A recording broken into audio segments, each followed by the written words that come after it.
Welcome to episode 41 of the Emotion Code Divas show. Helena Jenick and I love to do the show. Our mission really is to educate, inspire, and heal and release some trapped emotions during the show for one of our viewers. And we have a viewer that stepped up today who has writer's block.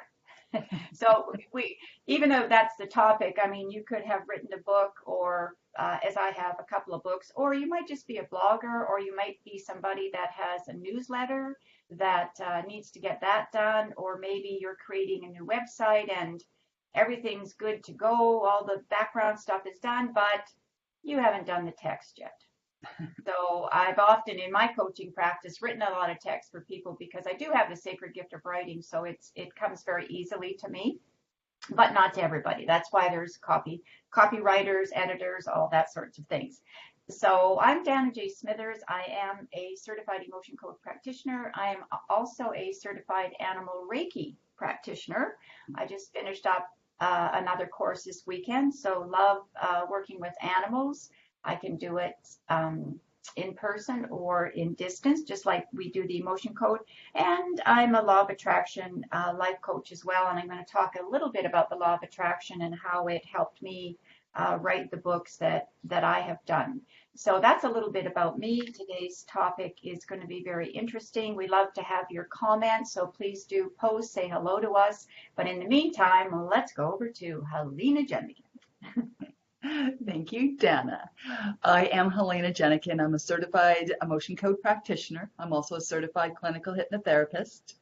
And in my hypnotherapy practice, I see people that want to release weight, remove anxieties and fears, especially around the dental fears. I specialized in hypnodontics.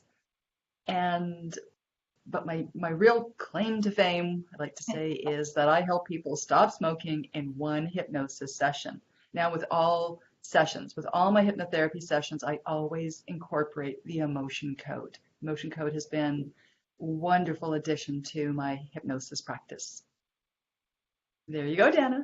Absolutely. And just saying, I want to say hello to Natasha Paula Samuel. She was always, she's a regular viewer, and we really appreciate her. And we do hope that she learns things from the show as well. And Natasha, we haven't had a weather report yet from Rumford, Essex. So, yeah, Helena and I were just saying we've been so used to the sunshine, and today it's a bit cloudy. But, fair enough. We've had a beautiful fall, and the leaves have been spectacular.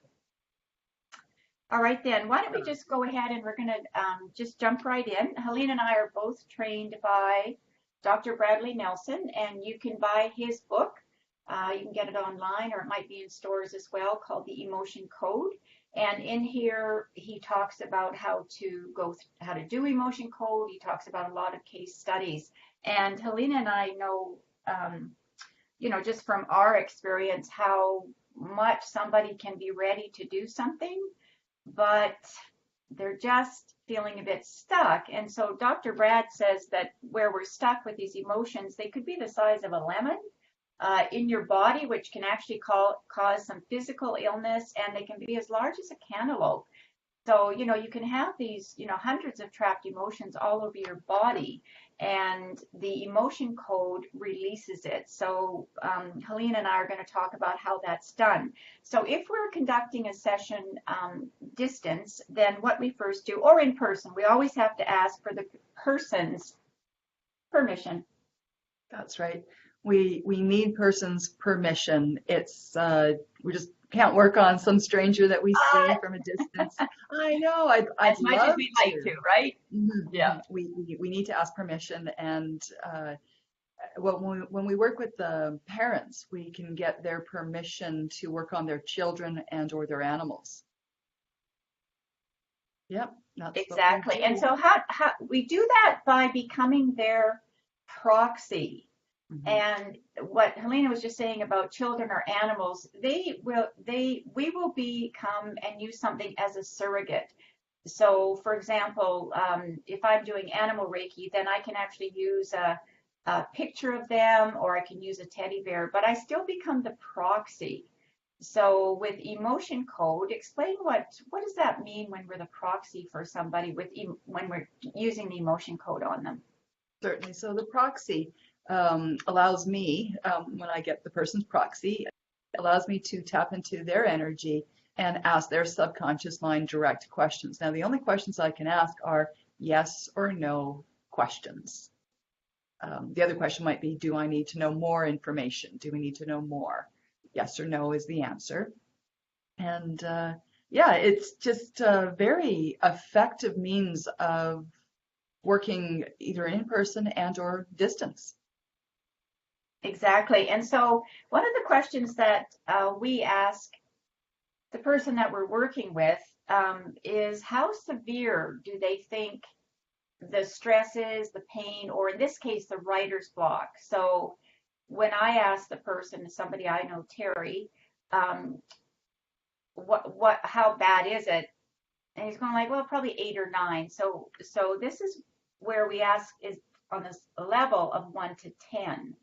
So what Mhm. will you be doing when now I've said it's 8 or 9? What are you going to do as an emotion code practitioner?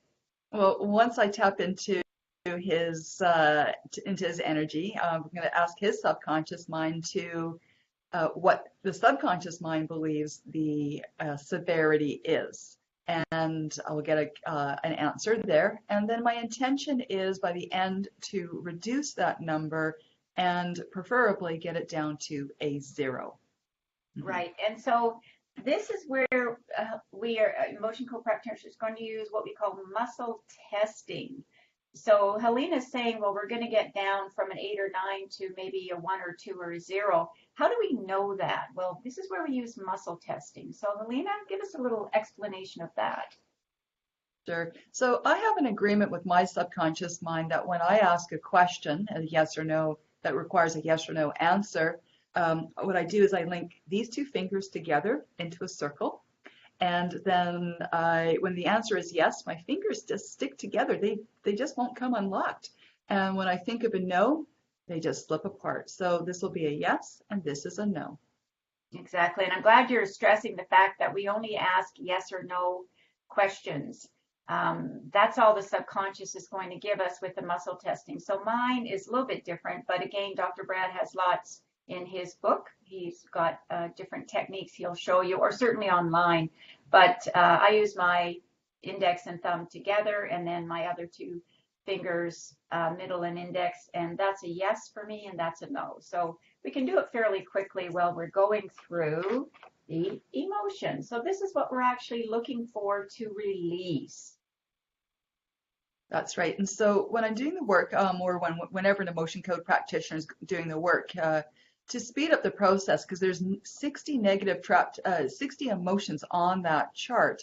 So what I will be asking is the emotion, is there emotion that can be released? Yes, great. Is it in column A or is it column B?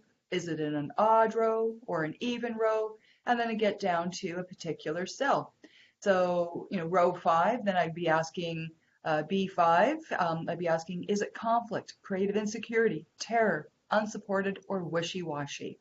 When I get the answer yes, then we'll release it.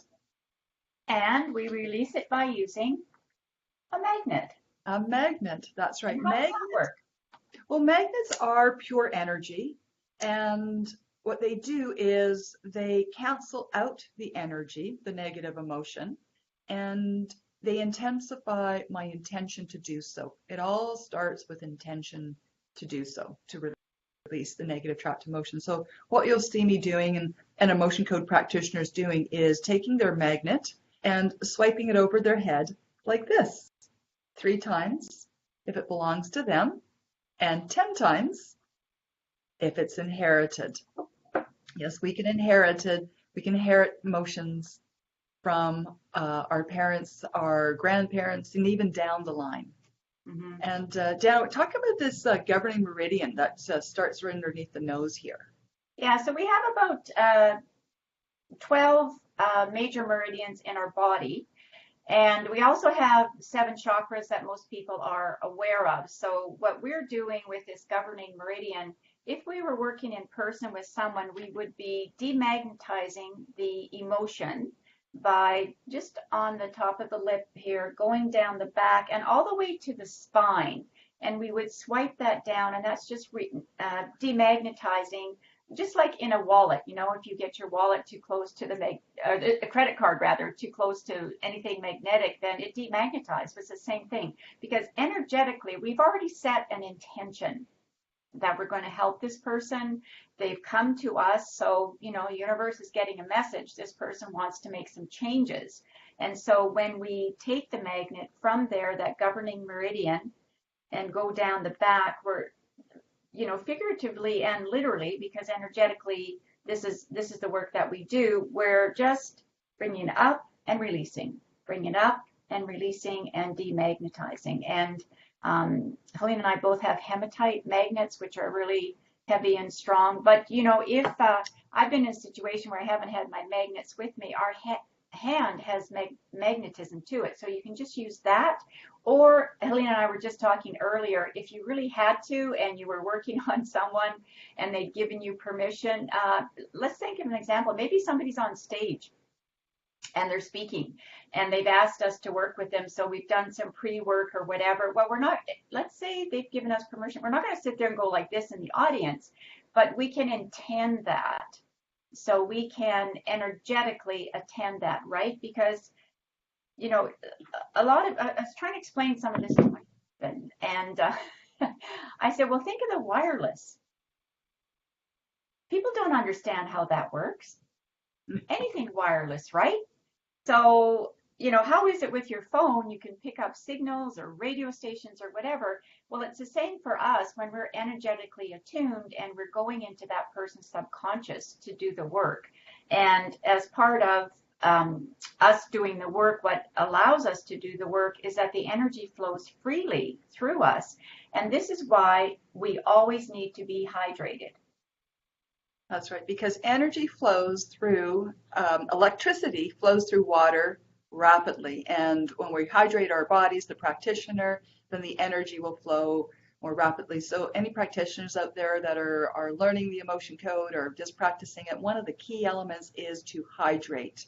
And I find that my clients are also finding themselves hydrating during the session and especially afterwards. So cheers, Dana. Cheers. Yeah. And ladies, it's just a good thing to do for our skin. All righty. So we've got that. Those are the steps if you haven't watched the show before. So let's talk. Romy Carlin is watching. Hi, Romy. Natasha just gave us a weather report. It's sunny with blue skies mainly all day today, but getting cloudy now as it's coming up to 6 p.m. in the evening. And there's Sylvia Bellini. We haven't heard from Sylvia for a while. Hey, Sylvia. Same here in South London. Saves me having to write this out. Sylvia, have you got writer's block? All right. So Helena is going to go ahead and work on releasing. We'll find out what emotions she releases for Terry, who's got some writer's block around doing. He's an entrepreneur. He needs to get some reports done, and he needs to get his newsletter out. So if that's something that happens for you, you can always contact Helena or myself for an emotion code session. So I'm going to talk a little bit about writer's block. So I have written a couple of books. As I said, one of my sacred gifts is writing, so it's not that difficult for me to write a book. So the first book I wrote when I was in this is a different career that I had, called A Home Staging Business, How to Start and Run a Home Staging Business. So this is a how-to book. It's all about business. It's all about being an entrepreneur. And when I was one of the first women in Canada to start home staging and also to create a home staging training program, which I did. And I was actually contacted by a publisher to write this book, Self Counsel Press. So they contacted me, and then we put together this book that has it's business. It's not pictures about how to stage, but it's how to start and run a business. So with this book, I worked with an editor. I worked with all the team to get the photographs done, the pictures done, and you can tell this is a while ago because it actually has a a CD in it. Now we don't do CDs. You can actually get everything online and just download, because I did about, I don't know, maybe 30 forms that go with how to start and run a home staging business. So that was in 2010 that was originally published, which means that I kind of wrote it the about 6 months before a book actually gets to the editor, and then they meet their deadlines. So what I had to do for that book, as well as this book, this is my more world that I'm in now, the space I'm in, rather than home staging, as I sold that business. But my gratitude journal, Law of Attraction Gratitude Journal, it's a 52-week journal. So this one didn't require as much writing. Basically, I did 52 weeks, and what I did is I thought of a Law of Attraction tip that people could have. I gave an explanation. I also did 52 weeks of Law of Attraction videos where people can get a little bit more information about the tip, and then people just go ahead and do the journaling. So the writing that I did is primarily at the beginning of this book. And then the pages, the rest of it, because people are journeying, they're writing their own comments, so the questions and statements that they finish stay the same.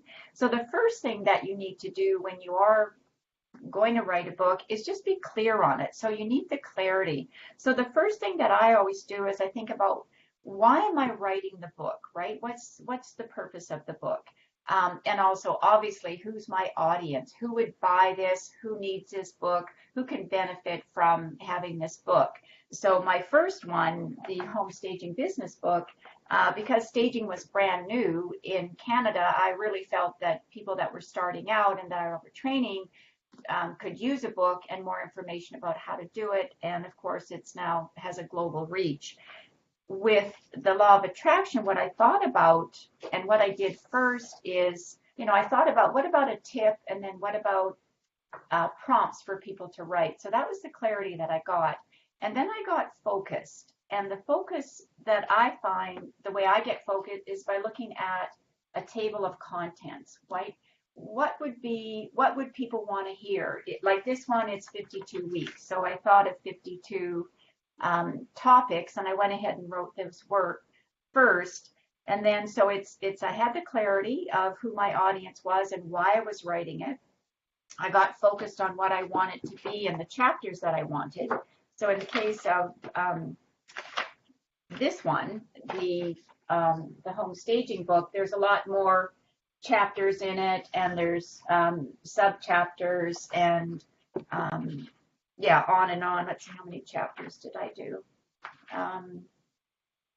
Yeah, so I did 17 chapters in this book. I gave samples of things, and then lots of forms to people to look at. So it's thinking about what's going to be useful for them. So you've got the clarity, the focus, and then what you have to do is take the action to do it. So this is where the writer's block can come in. And this is where the emotion code can play a really, really big role in removing those trapped emotions that, it might be procrastination, it could be the fear of success, it could be the fear of failure. I mean, when I first wrote that book, I was very focused on the home staging industry. I knew that I wanted to help anybody that was going into the business, because with a lot of creative arts, also with healing arts, people that are healers or artists or anything that we do, we can be really good at the craft. You can be a fabulous hypnotherapist, just like Helena. You can have your specialties, but until you actually take action and let people know who you are and market yourself, and a lot of that marketing does require that you provide written information about who you are, even if you're doing a video. I mean, Helena and I don't sit and, when we first started, I had done, okay, this is the format of the show, but we don't have to look at that anymore. We just have to look at what each episode is. So we do a little bit of writing with it, but we know what we're doing, so it comes more easily. But there are times when it's like, I wonder what we'll talk about today on the show, right? And so in a way, it's a little bit of writer's block up here in the head, even though we're not writing a lot of information, but we are delivering information. So it's the same kind of thing. Even if you're going to do just some video blogs, or you're going to do instead of maybe going to write as well. But all of that could be considered having writer's block if you're not able, you've got the clarity, the focus, but you're not able to take the action to do it. So that's where emotion code can just loosen that all up, can just have you relax, whether it's hypnosis or whether we include some Reiki in there or not. But emotion code is fabulous for doing this. And I know this because Helena's done a number of sessions on me. I've done some sessions on Helena when we were working together and I was coaching her. What do we want the stop smoking lady to be saying? You know, what's the message? All those sorts of things. So get clear, have the clarity, get focused, and then determine what your action steps are to move forward with it. And if you really want to know more, you need some help actually writing, then feel free to contact me and we can talk about that as well. So Helena, looks like you're finished. So I'm really curious what Yes. came up. Yes, it was very interesting. So the very first emotion that was trapped was pride. And that pride we talk about is the false pride. Like maybe I got the first, so my intuition was, do I really need to do another newsletter? It's like, don't they know everything? And just, it was, I don't know, it was like kind of another one. Anyways, and then the next one was failure. And very rapidly after that came effort unreceived, although I needed to know more. So it was around the age of 25 that effort unreceived got trapped. So that meant that something happened around the age of 25 where the emotion of effort not being recognized didn't get fully processed and just kind of got stuffed down into the body. And then right after that came rejection, exactly, the lemon, rejection around the age of 18. And when I was doing that, I almost saw a school final exam type essay type thing. That was, Well, I won't disclose anything personal there, but it was 18, 19 where the rejection came in, kind of from a school. interesting. And so the fifth one was hidden. So it was a trapped emotion that was hidden. So just asking questions a little bit differently, indecisiveness. And then some psychic resonance was there, shock. So that psychic resonance is when it's kind of throughout the life. It's just underlying. It's like a little vibration that's underlying. And then so at that point, I asked, the next one was low self-esteem, low self-esteem. And after that, then I checked in to see where we were on the severity level. So, a severity level, not a 7, not an 8, not a 9. It was a 10. Okay. 10.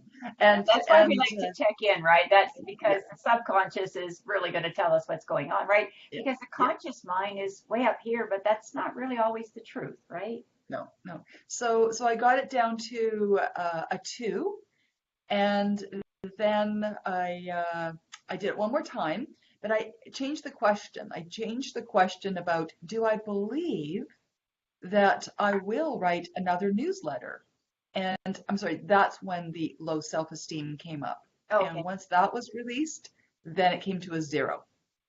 Great. So I would be expecting a newsletter from Terry in the next 2 days.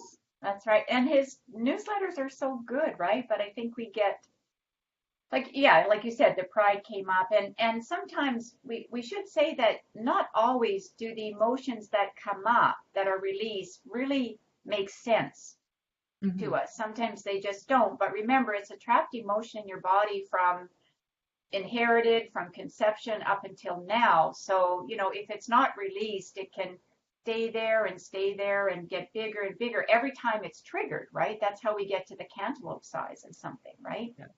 Yeah, exactly. Well, thank you so much for that. Thank you. That's just great. I was just going to say one note is that we like to tell our practitioners that are learning the emotion code to ensure that they become them again. So Yes. At the end, because I was tapped into Terry's subconscious mind, I want to release, and so I just thought about myself, becoming myself. Am I myself? Yes, I was myself. Little story there.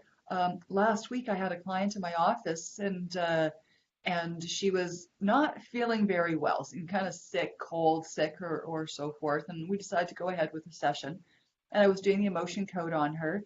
And I was driving home right after the session going, oh, what are these aches and pains? And I'm coming down with a cold. And I actually stopped the car, pulled over and said, am I Helena? And it was a no. And it was like, oh, come back. And as soon as I came back, all those symptoms disappeared.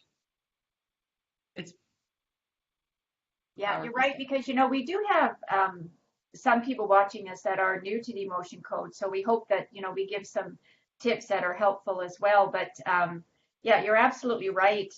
Sometimes I will forget, even though I have it big highlighted on my sheet, when I'm working with someone. But as soon as I start to put things away, it's like, oh, whoa, am I so and so? And I can remember other practitioners when I was learning saying that. I remember this one lady was saying that, she never gets depressed. And she was like, oh, what's wrong? And then it dawned on her that she hadn't released the proxy subconscious with that person. So that is important. And yeah, I think with whatever kind of healing modality you do, um, all of us want to get that closure at the end of it and just remember to do that. And sometimes I do forget, even with the Reiki, it's like, oh yeah, let's, close it up, because um, you don't need to be putting that out there anymore. And it's not that you make yourself vulnerable, you don't, but you just want to close it off and just get back, because that subconscious is very powerful. Indeed. All right. So, Helena, can you just see if you have any different people on your feed? I I know we tend to get a little bit different. Yes, yes. No, I just see that Sylvia Bellini was saying, thank you very much for the demo. You're welcome, Sylvia. It's our pleasure. We enjoy this show so much. Yes, we do, and Um, we do love. Yeah, we love making a difference and helping people. And yeah, so this is episode 41. Yay, yay, yay for us, right? And so next Wednesday is going to be Fear of the Dark, just because it's kind of Halloween, or fear of noises, or if your animals are afraid of the dark or noises. So we would be happy to work on that. So if you've been on the show before, but it's been quite a while, we're open to having some people back that would like a session. We're happy to do that if it's been a while for you. And we would love for you to share this. We love the work that we do. So Helena, how can people get a hold of you? mhm.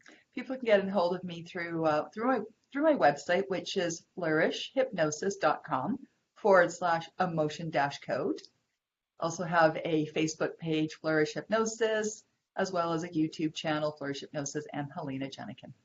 I'm all Wonderful. over the place. Yeah, exactly. Yeah, and you can often find us in other people's shows or other people's comments or whatever.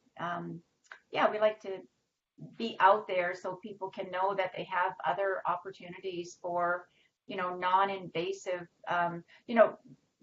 healing modalities, right? Because, neither Helena nor I nor Dr. Brad would say that we ever cure a disease. We don't. We're not doctors. We don't make diagnosis. That's not our job, but emotion code is a very holistic approach to whatever is going on. So it complements if you are getting surgery, or your animal is, or someone in the family even, we can bring that emotion code energy into the space and just help you get through whatever it is you have to get through. Because I do see a lot, Helene, I'm sure you see it too, people posting on Facebook, somebody's got cancer, somebody's just died, somebody's going through surgery. So, we can do distance emotion code sessions for them. And, grieving is a big one. There's no time limit on grieving. It can happen, can go on for a very, very long time. Even though you think you may have grieved something, or, even come to terms with something, you may find that it gets triggered again. Yeah.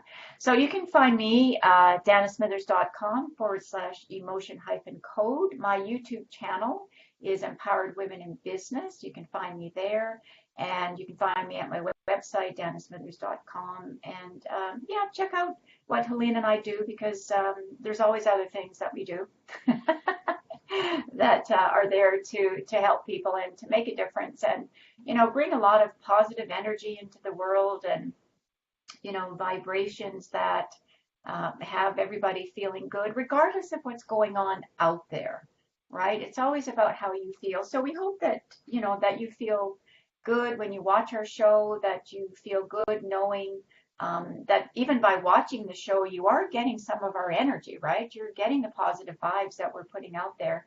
I mean, I'm having a great morning. I love our show. I love looking forward to it and other things that we do as well. So that's it from the Divas. We'll hope to see you next week. Oh, Sylvia's just saying, I know she has little Jack Russell. She said, I'm blessed with little Jack Russell who's not afraid of anything. But I know that fireworks and bangs in general scare lots of animals. It's a big issue. Yeah, it Actually, is. so last year, when I was taking the training for the emotion code, we have to work on animals and as a case study. So I worked on my dog Roxy, and she had always been afraid of loud bangs and fireworks. And it was just about Halloween. And so people were setting off fireworks and stuff. And so she was just shaking. And so I was doing the emotion code on her. And as I did it, she slowed down and calmed down and went to sleep for the rest of the night. And then on Halloween evening, where the fireworks were really like a lot, she slept through the whole night. Oh, isn't that lovely? Yeah. Yeah. So It is a blessing. And, it's a simple technique. It's not a huge monetary investment, and the results can happen very, very quickly.